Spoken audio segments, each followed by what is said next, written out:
بسم اللہ الرحمن الرحیم، السلام علیکم۔ میں سید عمران شفقت آپ کی خدمت میں حاضر ہوں۔ یہ ڈٹ کے کھڑا ہے کپتان، یہ جو باتیں کرتے ہیں اور جو بھی باتیں ہو رہی ہیں، پاکستان تحریک انصاف کے جتنے بھی لوگ ہیں یہ اپنے ووٹروں کو اور اپنے سپورٹروں کو، چونکہ پاکستان تحریک انصاف کو انتخابات کے بعد ایک نئی زندگی سی ایک طرح سے ملی ہے اور ان کو لگتا ہے کہ شاید پاکستان کے اندر بہت بڑا انقلاب آنے والا ہے، یعنی کہ عمران خان صاحب کے ساتھ اب جا کے عاصم منیر صاحب کو جو ہے وہ سب کچھ سرنڈر کرنا پڑے گا، صلح کرنی پڑے گی، باہر لانا پڑے گا ان کو، ان کے ساتھ بات چیت کرنی پڑے گی، اس طرح کے تاثر مل رہے ہیں۔ لیکن جو آج اوپر نیچے 3-4 واقعات اس طرح کے ہوئے ہیں جو بیسیکلی یہ بتا رہی ہے صورتحال کہ عمران خان صاحب ڈیسپریٹلی چاہ رہے ہیں کہ ان کی جان بخشی ہو، کسی طریقے کے ساتھ ان کے معاملات آگے اس صورت میں بڑھیں کہ وہ جیل سے باہر آئیں،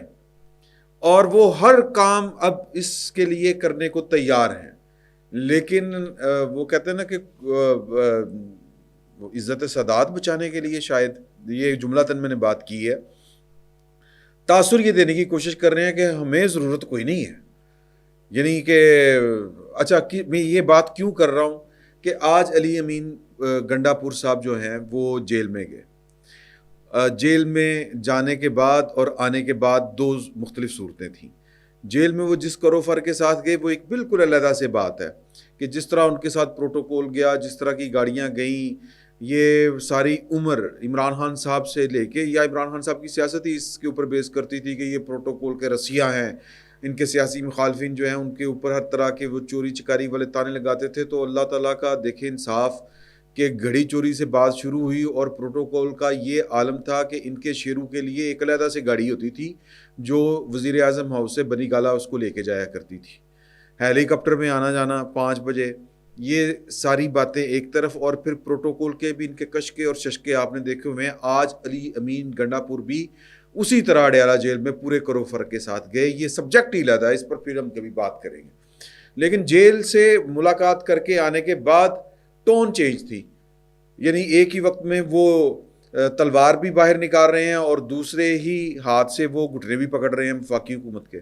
یہ حکومت ہمارے ووٹوں سے چوری کر کے ووٹ بنی ہے، ہم اس کے ساتھ مفاہمت نہیں کریں گے، لیکن ان کے ساتھ رابطے میں رہیں گے، ان کے ساتھ کام کریں گے۔ بیسیکلی میسج ایک ہی ہے کہ ہم پاکستان کے وفاق کے ساتھ کسی بھی قسم کی محاذرائی نہیں چاہتے۔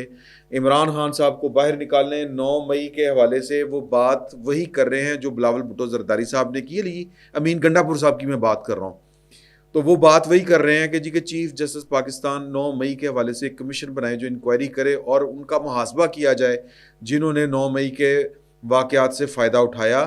بیسیکلی وہ ونس اگین وہ کسی اور کے اوپر الزام لگا رہے ہیں کہ 9 مئی ایک بڑی جھوٹی کارروائی تھی ساری کی ساری۔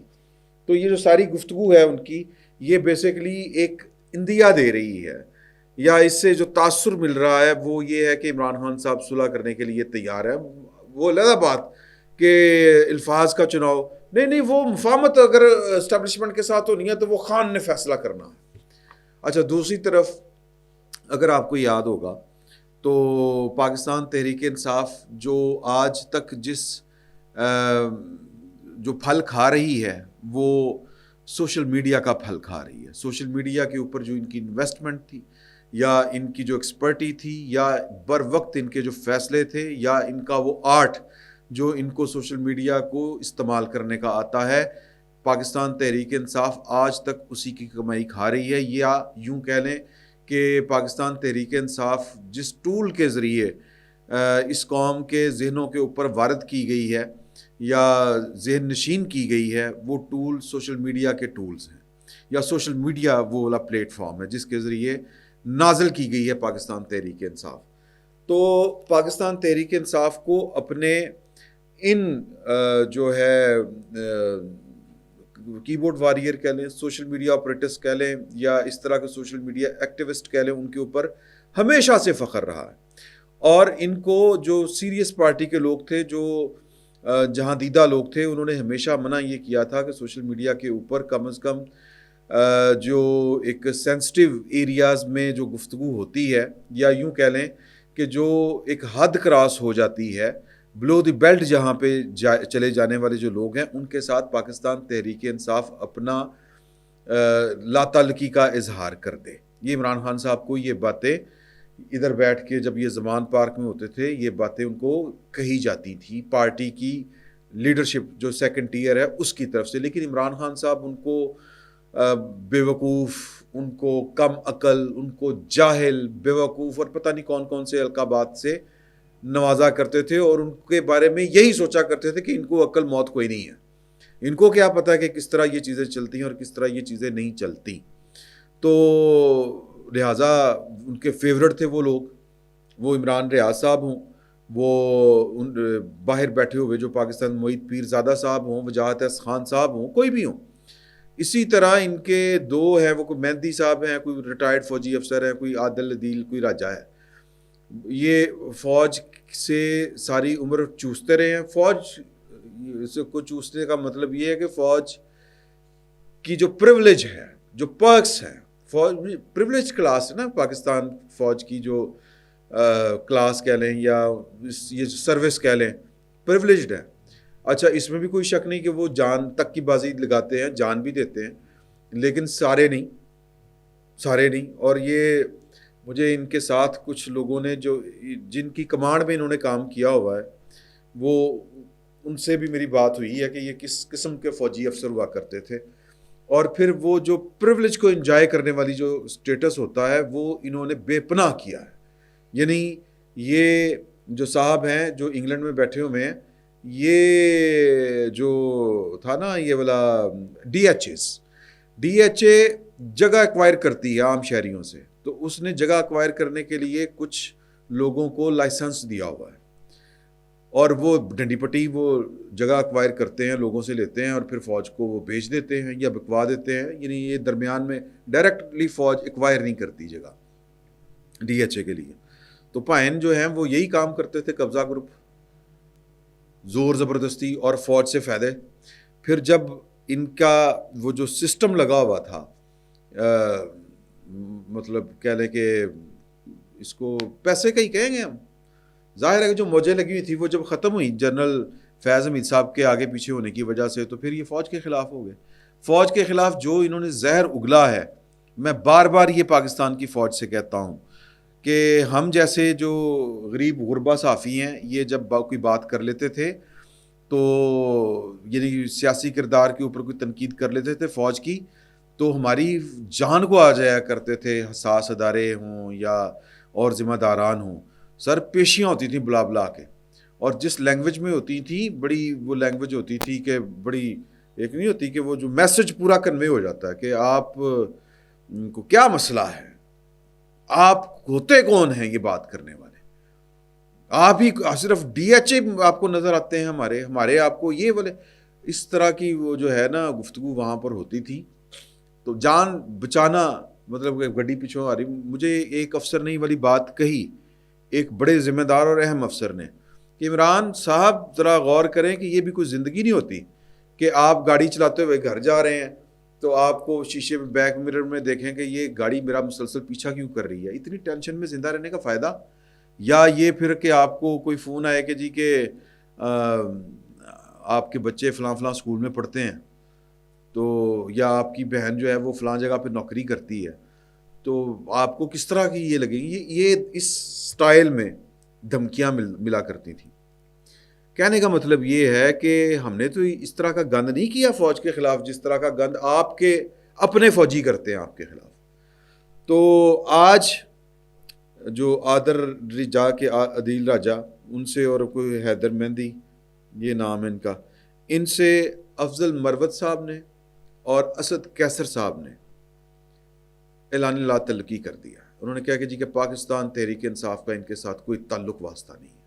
اب اس پریس کانفرنس کو لے کے وہ جو ہے نا جی وہ جنونی گروپ جو ہے, وہ معید پیرزادہ صاحب کا میرے سامنے پڑا ہوا ہے ولاگ, انہوں نے اس کو ولاگ نہیں سوری یہ ٹویٹ, مبارک ہو چودھری نظام الدین کے دباؤ میں یہ پارٹی سیاسی خودکشی کرنے چلی ہے. اس پریس ٹاک کی کوئی ضرورت نہیں تھی اور الفاظ کا چناؤ اور ہی زیادہ غیر مناسب تھا. دلیری کے لیے پشتون ٹھیک ہوں گے مگر سیاسی زبان کے لیے ایم کیو ایم کی پریس کانفرنسز دیکھ لیں. اور MQM سے کوئی بندہ کرائے پر لے لیں. حیدر مہندی اور عادل راجہ یقینی طور پر بڑی جذباتی باتیں کرتے ہیں اور زیادہ بول جاتے ہیں، مگر انہوں نے کبھی PTI ہونے کا دعویٰ نہیں کیا. یہ ایک انتہائی غیر ضروری پریس ٹاک تھی. اس سے صرف یہ پتہ چلا کہ چودھری نظام الدین کا دباؤ کتنا زیادہ ہے. وہ پائن دباؤ زیادہ نہیں ہے، عمران خان صاحب ٹینشن میں ہے. میں جو پورا کیس چلانے کی کوشش کر رہا ہوں، یہ جو میرا پورا آرگومنٹ ہے، کل بھی اس کے اوپر ہم نے گفتگو کی تھی. ڈیسپریٹ ہے عمران خان صاحب کہ مینوں باہر کڈو. اب کوئی چانس نہیں، اب کوئی صورت بنتی نظر نہیں آ رہی. ایک ہی صورت بن سکتی ہے کہ عمران خان صاحب اس سسٹم کو مفلوج کر دیں اور گھٹنے ٹیکنے پر مجبور ہو جائے سسٹم. جنرل عاصم منیر صاحب، جنرل ندیم انجم صاحب اور وزیر اعظم صاحب نو منتخب جو ہیں وہ سیدھا ڈیالہ جیل جائیں، پاں گاڑی کے ہارن بجائیں کہ خان صاحب بوا کھولو آگے اسی، اور جا کے سیدھا قدموں میں گر جائیں. اتنا تو کر سکتے ہیں اگر، تو پھر کر لیں سر. ایک یہ صورت ہے. دوسری صورت یہ ہے کہ اب انتظار کریں کہ ماحول پاکستان کا بدلے، جو کہ بدلتا ہوا نظر نہیں آ رہا آج کی تاریخ تک. کل کو کیا ہو اللہ بہتر جانتا. ماحول بدلے، عاصم منیر صاحب گھر چلے جائیں، جنرل ندیم انجم صاحب کی جگہ کوئی اور آ جائے، اور وہ جو ہے وہ پٹ سیاپا پھر وہی شروع ہو جائے. وہ جو سول ملٹری بیوروکریسی ریلیشن شپ جو ہوتا ہے وہ پھر ایک دفعہ پھر امبیلنس ہو، پھر وہ جناب وہ صفحے جو سیم پیج ہیں وہ آگے پیچھے ہوں، یا جو بھی صورتحال بنے، پھر جا کے کوئی آپ کی کوئی آس امید. عمران خان صاحب تو اتنا انتظار ان سے تو نہیں ہوتا، بڑا مشکل ہے. تو کیا ہو رہا ہے؟ ایک طرف پریس کانفرنسیں کر کے کہ عاصم منیر صاحب ہمارا ان سے کوئی تعلق نہیں، کیونکہ کل انہوں نے ایک اسحاق ڈار صاحب کی وہ آڈیو پرانی ریلیز کی ہے جس میں وہ چیف آف آرمی سٹاف کے خلاف بول رہے ہیں. وہ میں پوری کہانی آپ کو سناؤں گا. عاصم منیر صاحب کے خلاف نہیں وہ بول رہے، وہ جنرل باجوہ صاحب کے بارے میں وہ باتیں کر رہے ہیں. اور جنرل باجوہ صاحب کے ساتھ ان کے معاملات کیا تھے وہ ہم آگے چل کے ذکر کریں گے اگلے کسی ولاگ میں.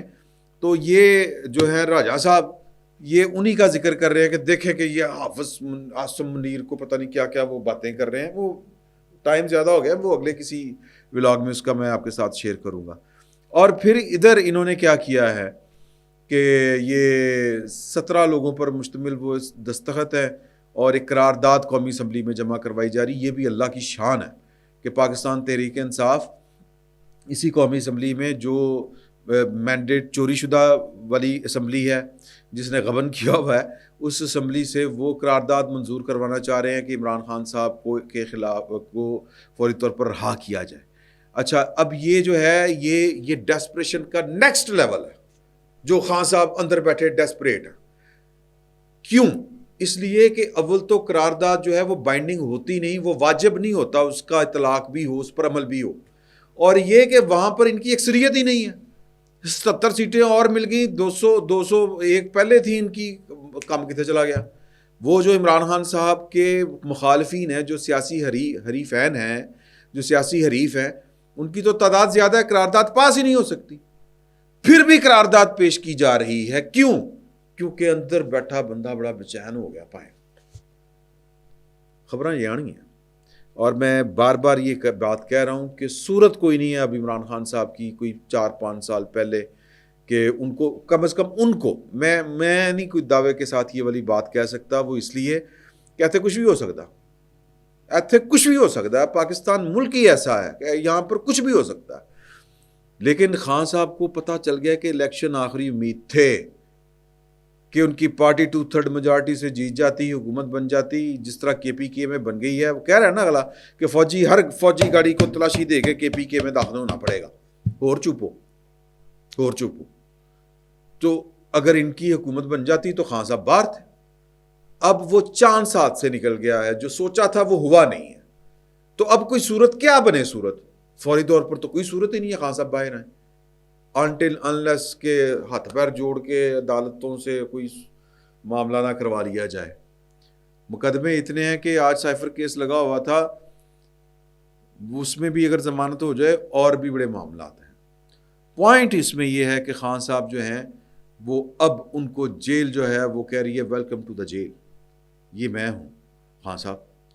تو خان صاحب گھبرا گئے ہیں اندر. اس بات کا دوسرا اور کوئی مطلب نہیں ہے، کوئی اور مطلب نہیں ہے. یہ جو ڈیسپریشن دکھا رہے ہیں کہ خان صاحب کو یہ گرمیاں آ رہی ہیں نا، ٹینشن ہو رہی ہے، جیل کاٹنی مشکل ہوگی. باقی اللہ وارث ہے، دیکھیں کیا ہوتا ہے، کیونکہ اس ملک میں کل کیا ہو کوئی پتہ نہیں چلتا سر. لیکن فی الوقت تو جو سمجھ آ رہی ہے آج کے حالات و واقعات کے ساتھ کہ خان صاحب گھبرائے ہوئے ہیں. فی الوقت اتنا ہی. بہت بہت شکریہ.